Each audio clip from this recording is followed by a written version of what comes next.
That thing would have been dripping oil down into that spark plug and fouling it out.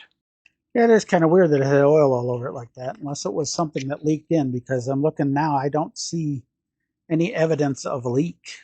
The way that thing had oil all over it, it came from somewhere.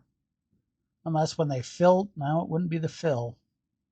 Yeah, that's definitely a different one. So clean up my, again, this has a crush washer on it. That's what I mean by a crush washer, is this little washer right here that helps seal that cylinder up.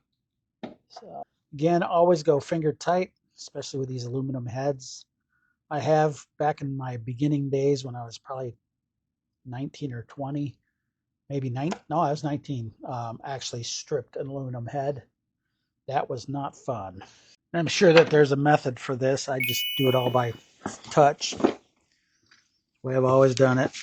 So she did need plugs. Those plugs have not been changed. So cross your fingers, hope we don't have oil soaked here. And we do.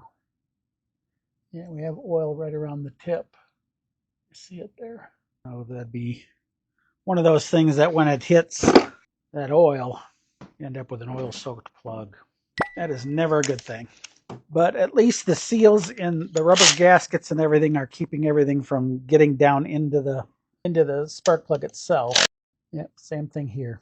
This thing needs a valve cover gasket. This one's not as bad as the last one, but any leakage at all in here is not a good thing. And again, same thing. You got your oil leak on the outside, but the tip looks oil free. But it's definitely something that'll need to be addressed. It definitely needs a valve cover gasket because it's got a little bit of a leak.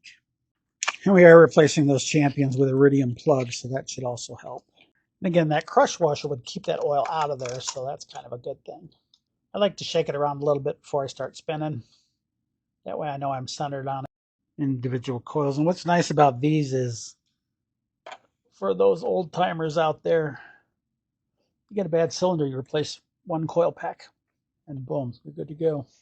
Definitely makes a tune-up a lot easier because you're not messing with new wires or any of that stuff. All of it's self-contained right here in this. Last but not least, it's our last coil pack.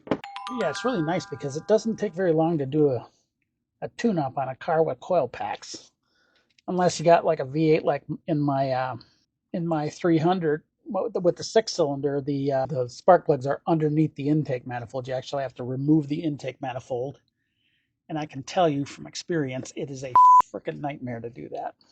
So yeah, it's just these two middle ones. So our leak is going to be in this area here, and there's oil in that one too. That's the oil from the last one that I didn't wipe off. Yeah, that's the oil in the socket from the last one. There's no oil on this one at all.